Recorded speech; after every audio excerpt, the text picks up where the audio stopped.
Your destination is on the left.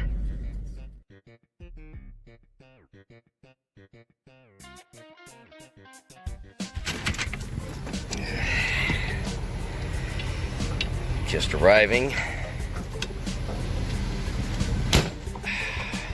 in Ocean Spring, or Springs, I think it's. Right. What's up, buddy? What's up, everybody? Who's first? Right on. Welcome to the hot seat. We'll be right back with an interview. Here's Corin. And well, yeah, here we are again. Welcome back. Camp Journey's in here again, doing some chats, some interviews, meeting some locals, finding out some true life stories. That's what Love America is all about. My name is Corin. I'm Mary. Mary, lovely to meet you, Mary. Nice to meet you. I'm David. David, great to meet you, David. Well, first of all, how do you two know each other? Well, we met 10 years we ago. met, yeah, a little bit over 10 years ago on the job site. The job. We was both working in the same Factory. business, Okay. and yeah, both in the same business, and we met on the bus, and we've been together ever since. Now, how do you remember the meeting? Well, that's pretty much how we met. Yeah. I was going through a divorce, and his laughter, I guess, on the bus, you Yeah. know, because I was in an abusive relationship myself, Yeah. and started working and Laughter is met infectious. him, and his laughter attracted me to him. I love it. And Well, since ladies are first, you're gonna have to listen for just a moment. Where were you born then? I was born in Lansing, Michigan. Lansing, Michigan. Okay. And lived there till I was like 5, moved to Florida with my father, Mhm. and then came back when I was like 10. And Went back to Lansing, Michigan. at 10? Lansing, Michigan Okay. when I was 10. And pretty much started living on my own since then. Really? Yeah. From age 10 on, or? Well, I was emancipated at 14. Oh wow. So Okay. I was Okay. living in my own apartment. Was it? at 14. Yeah, I mean, I know my economic strata I grew up in, I like to say, was upper lower economic strata. 'Cause I had a single mom. She worked the 2 jobs, and we lived in the the subsidized housing, all of that stuff. And it changes the dynamics of growing up and what life is like and what you bump into and everything. So I do get curious what kind of economic, social kind of conditions you grew up in to be able to overcome those to become who you are now. A lot of struggles. Yeah. My mom was an alcoholic, so Yeah. got pregnant at 14, and she was always drunk, so I pretty much took care of myself, so I was emancipated, Yeah. got my own apartment, and raised 5 kids. Because we had somebody else who ended up was in a similar situation, but ended up having to raise her younger brothers and sisters. In I'm a the similar baby way. of Yeah. 13 kids. Wow. So I'm the youngest. So. But some of them are older. I don't really know them. And then I have some. We have the same dad, Yeah. different moms. But my mom was an alcoholic, so I got pregnant, like I said, and pretty much got emancipated at 14. I did get emancipated, so Yeah. I was considered an adult at 14. Right. Had my own place.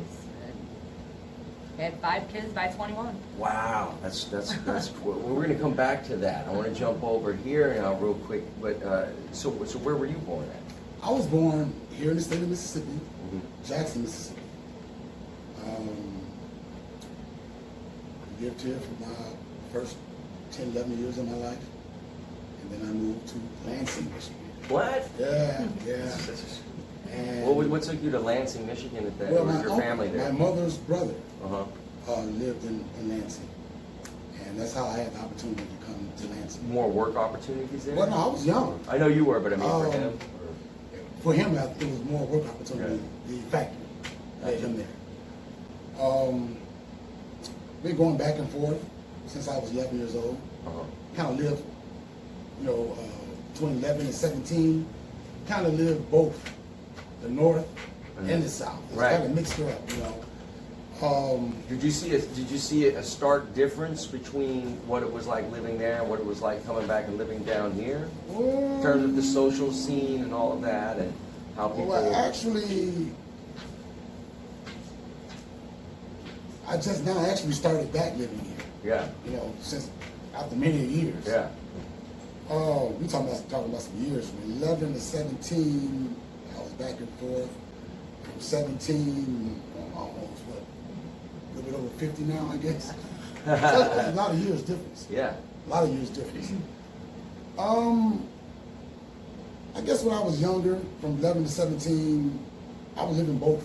You know, 'cause I was even when I was going to school here, I was going back up there during the summer vacations. And when I was living up there, I may come down here. It was kind of like back and forth. Exactly, yeah. But after 17, 18, as an adult, I lived most of my life here in Michigan. Yeah, up in Michigan. Yes. Gotcha. And so we just been back about a couple of months been here. And that, Did I see a difference? it's a big difference. There's a big difference. People are more happy here. Well, Yes. during that time, I guess the only difference I could recognize was it was a city.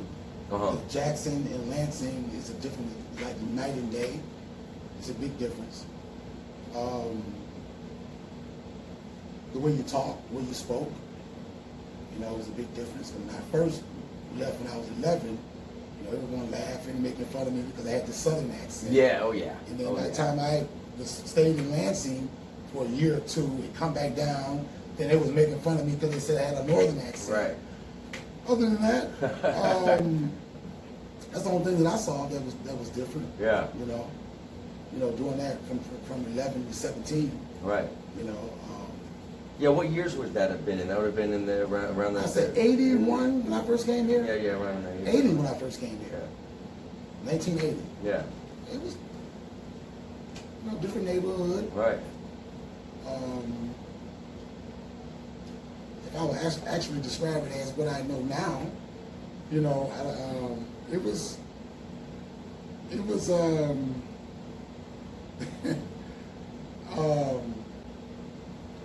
growing up, it was, I don't know, I liked the Lansing better when I was younger.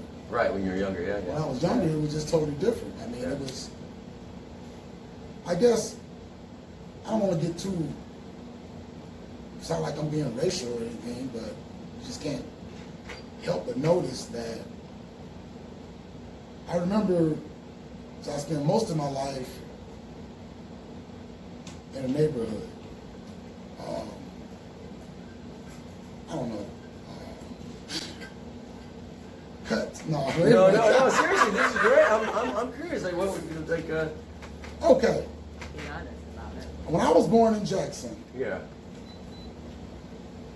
I remember, you know, in the neighborhood that I grew up in, it was a neighborhood that I guess my grandparents built. Mm-hmm. We stayed on a dead-end street by the railroad tracks. Yeah. And it was a neighborhood that I guess they sold out, or I don't know, but we knew everybody in that neighborhood. Yeah. And everybody was what we would call African Americans or black or whatever we would call them. I don't normally go by those terminologies, but that's what we stayed in pretty much African American neighborhood, Okay. you know, on a dead end street. Never, like I said, until I was 4 years old, and I think about we moved from that neighborhood to another neighborhood in Jackson. Uh-huh. In walking distance. I remember walking over there. And that neighborhood, it was mostly what we call white people or Europeans. Right. That was my first experience being around a lot of Europeans, Yeah. or white people, whatever you want to call it. And I saw that difference, you know. And of course I started mingling. And as I was getting older in the neighborhood, it seems like all the Europeans was moving out, and then all the blacks started moving in. Right. Right? So by the time I got 11, I was invited to go to Michigan. Yeah. Lansing, Michigan. So when I went to Lansing, I moved into an environment where it was mostly Europeans. Right. Or, you know, Europeans in the neighborhood. Yeah. And I thought that was pretty cool.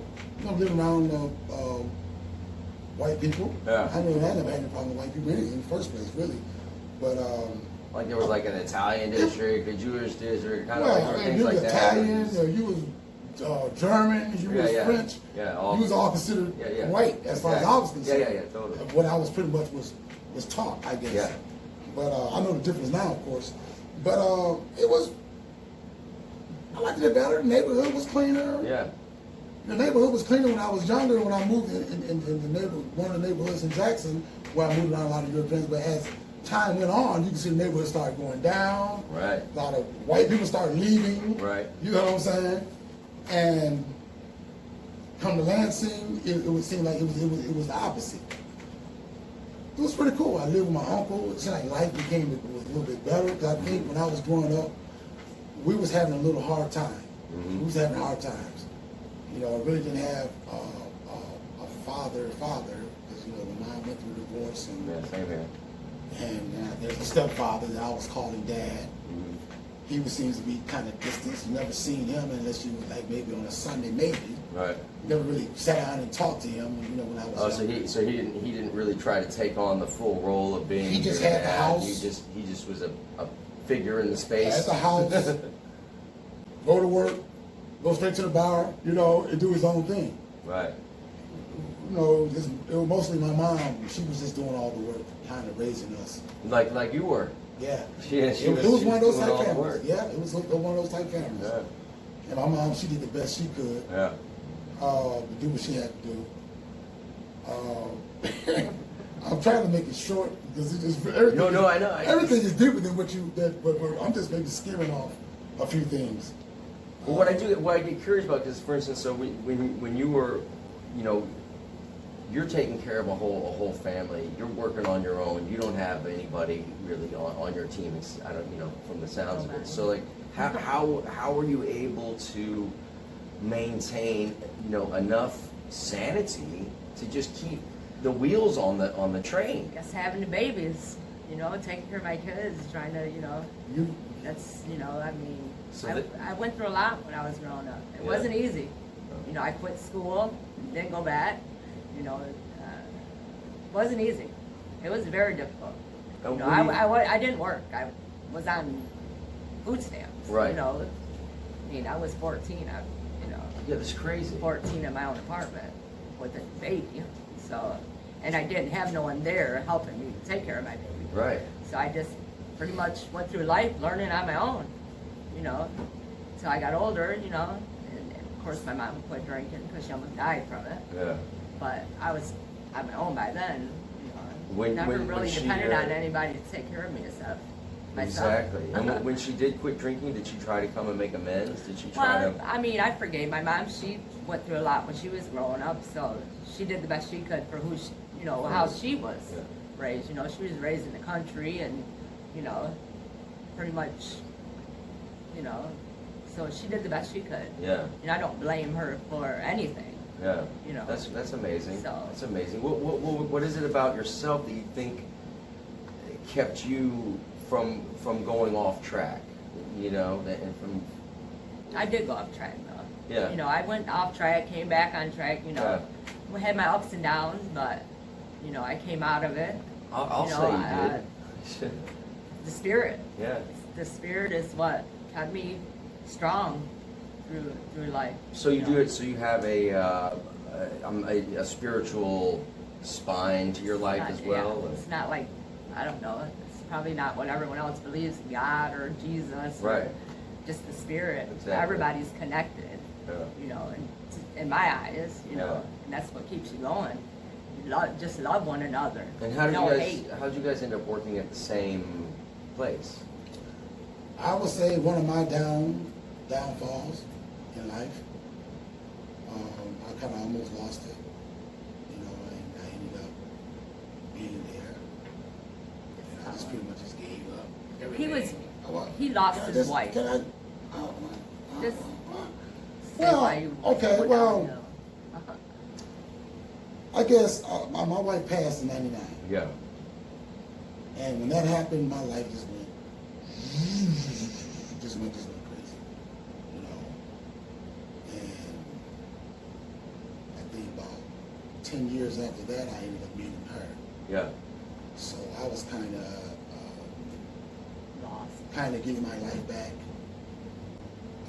Just got out of lockup. Yeah. So I was like on a 5-year probation. First time I ever did that much time in jail, about a year. Yeah. And I was asking for it because I was really lost. Yeah. Didn't know what was going, what I wanted. I was really lost. And that's how I met her. And she was going through her little down thing. Yeah. And we connected. And, Like instantly. and from there, everything's been working out. Ran together ever since. Everything's been working out ever since. Yeah. Of course, we had our ups and downs. Well, it's not easy. No, Relationships relationships, We had our yeah. ups and But- downs. Even the relationship with myself. Yeah. Exactly, right. Fight with But yourself too, yeah. I think 2020, I guess our life changed very, very dramatically. Yeah. Because we've actually been, I'm not gonna say home, without our own home. We Yeah. haven't been homeless. Yeah. But we've been together in our own home the first 7 years that we was together. Yeah. And after paying rent and realizing we need to change our life, We want to live off the grid. well, I Pretty much. don't blame I mean, you. pretty much. You I know, don't blame like- you. we wanted to change our life. Yeah, Yeah. we didn't want to pay rent anymore. We didn't want to, And just give our money away. we was homeless we had already talked about this 5 years prior. Yeah. But after 7 years, we made our minds up that we're gonna stop renting, Yeah. just giving our money away. Mm-hmm. And we knew no one would care, about us. Even though we paid rent for 7 years, Right. if we missed a payment, we knew that, yep, we would be out on our butts. It didn't matter what kind of renters we were, whether we was good or bad. And we was pretty much top shelf. We was good renters. Yeah. We went far and beyond. But And they didn't even though take all care. that, we discussed that. If we missed a payment on our rent, they'll be ready to evict us. We knew that. Yeah. And we decided to make that change. And we made that change. 2017, I came down here to my hometown in Jackson, stayed for a year. We're gonna make some plans, then we're gonna come down here and we're gonna, get our own land. But that didn't work out either They go because. back to Michigan. So it took us 3 years Yeah. to get this far. Yeah. It was hard. And- we went back to Michigan. My mom got Yeah, sick. we had to go back to We had to Michigan. go back to Michigan. It was crazy, man. So we couldn't do what our plans had to Yeah, change. exactly. Yeah, Because yeah, yeah. my mom now had to be taken care of because she was sick. Yeah. And I told her she'd never be in a nursing home, so That was I very went kind of back. you. So we had to leave our Michigan. camper. We bought a camper rooms here. Okay. And we had to leave it here and go back. And you know what? Our life is hard to explain because you can plan all you want, I know. which we tried to plan things and didn't work out. Me But at too. the end of the day, everything came out the way it's supposed to have came out. so we came down on vacation a couple months ago. Here. 3 years without our own home. Yeah. Living with my mom, living here, living there, hotels or whatever, living with their parents. And then we ended up coming here. Well, he came here first. I came back down in To March. Jackson. This Yeah. year, March. And then I came in May. I think I Couple came months later. in May. Yeah. And we decided to come to Biloxi, right? Was it Biloxi or Gulfport? Anyways, to the Gulf It's Yeah. crazy. to just check it out because Yeah. this is where we wanted to be at the Gulf. We was at the beach. Speaking of someone at the beach. We came first about a couple of weeks. Yeah, You went back to go grab the rest of our things, Yeah. to come from back. Michigan. And when she came back, we said, let's go back down here. Because it was our first time coming and the first time we went. Yeah. And we loved it. I just felt this magnetic pull. I just knew we had to be here for some reason. We didn't know nobody. It didn't really matter. We just wanted to semi-retire, be by the beach. You know, It's a great idea. at the end of the day. Yeah. I know I left a whole lot of things out. And then Ming snagged us up. Met a guy from California, Yeah. Which is the owner, which is right? one of the owners The owner here. of the campsite. The person we met at the beach, we was talking to someone else, but we don't meet any strangers. Right. Then, while I was saying, well, we don't meet any strangers, then this lady named Dee Dee shows up. Yeah, you're right. We start talking. Dee Dee let us out here.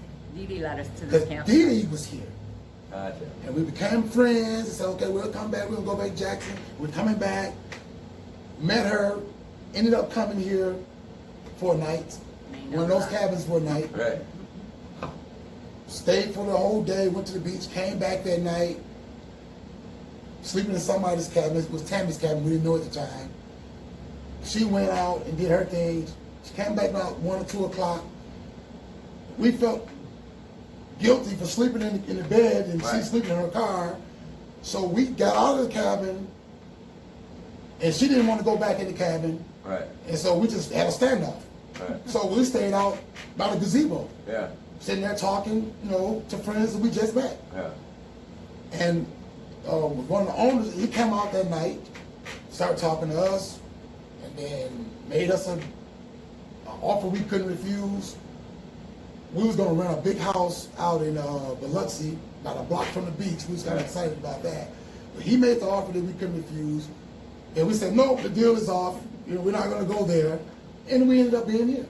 That's fantastic. And it was kind of crazy for a minute. Then we ended up meeting Ming, but she's an awesome people, and everything just fell right in This place. whole campsite, they're Yeah, that's what we've Pretty noticed. awesome. We've noticed that everybody here. We was first here. We liked Very it. We friendly. thought it was cool. now we're purchasing a camper and we're here. That's fantastic. Yeah, man. That's fantastic. We're living Yeah. a life now. We're living that The life we wanted. retired to- / semi/life life now. I do want to ask you about your music in just a moment. I am curious about that. But what before that, I just want to before I segue into that, what do you think it's been that's kept you to staying strong together, keeping the wheels on when they could have fallen off, and not abandoning? I think it's ship on love. this? It was love, and I think there's a higher power. Because just before that, We've been tested. I've had an experience. We have definitely been tested. I've had an experience. I've had an experience that you would think that I was crazy, if I could tell you about, but I'm not gonna go into that detail. I've had an experience, and I think I love her. We all loved her. She loved me. I think it was a higher power that actually told me, Dave, you guys are supposed to be here. And I said, okay. Right on. And then everything just bam, bam, bam, bam, bam, bam, bam. We've been doing pretty well. Yeah, I mean, ever since we got here to this point. Yes. So And listen to that. It's kind of the hint behind that. ancestors Yeah. told me, Spirits, ancestors. Dave, this is what I'm tired, man. I'm tired. I don't want to. Nope. Do this. And my ancestors assured me that I was going to be all right. Yeah, man. And it's you would think I'm crazy. And I think Ming, she was a very important part because we was going to leave at one time. Yeah. And Ming came out and she said some things to me that I can relate to that was very spiritual and deep. Mm-hmm. And she knew some things, and she said, "No, you guys," and really, yeah. People here think Yeah, we're here. outside the box. They don't stay in this- that this- box. You know what I This mean? conversation is. Really, Most places yeah. you go, like everybody's man. like in Michigan, it's like they're in a box and they don't want to Right. explore outside And that box. since we've been here, and we've been here about a couple of months, I've never been treated the way I've been treated here. In this state of Mississippi, which I've never been. I don't even know if this is Mississippi or not. Right. I'm 3 hours away. I was born 3 hours away from here. Yeah. We have But my been ancestors out led here. me down to here. Yeah. As though this is where I'm supposed to be. I dig that. I totally. We think way outside the box. Yeah. Yeah. if I was really. I mean, we gave up all of our stuff just to go outside the box. Sure. Yeah. You know, we gave up all that we we had. was willing. We just gave Pretty it all. much. Gave it all away. Our TVs, furniture, everything. We just Everything that we built We up, just gave it away. everything we built up, we you know, gave we it went away. through a lot of struggles in this, what, Yeah. 3 years? The last 3 I years mean, was the hardest. It hasn't been Because easy. we was like But we separated. still, we was like, you know, we yeah. separated ourselves. We had a whole year that we was separated. Of course, I came and seen them, and you know, but That tests the relationship. Oh man, that Yeah. last 3 years, Oh, yeah. even up till the point that we got here. I mean, it really Oh, yeah. got crazy. Yeah. yeah, And then I went through my little spiritual episode that took me way out the box. Right. I'm like, whoa! I always did a lot of research and studying. Throughout the years, you find yourself as you go through life. Absolutely. You look at a college dropout and a seminary. You know, I'm a seminary dropout. Like Yeah. Bible, biblical, and all that. I was Yeah. into all of that. Yeah. And I dropped out all of that. Yeah. Just dropped that, like boom. My life totally changed. And imagine the religious life that I was around, and I just dropped everything out. When I dropped the education, I dropped the religion right along with it. Wow. You know, I was, you know, a clergyman. Right. Just simply be a clergyman. You know, really deep off into the religions. Yeah. You know, and I just zoom, all of a sudden, you know, to find myself. Exactly. Well, that being said, because To find myself. I know we don't want to go on to too long, although I'm not afraid to. But when you cut say, and edit, baby. Cut No, and edit. we don't edit it. We don't edit them. They just play raw. They just play Wow. raw. But that said, what kind of suggestion, recommendation, what would you give to individuals that are in a similar situation that y'all were in, that are on the fence, like at that moment, the nail biting moment of life where Don't give you up. know.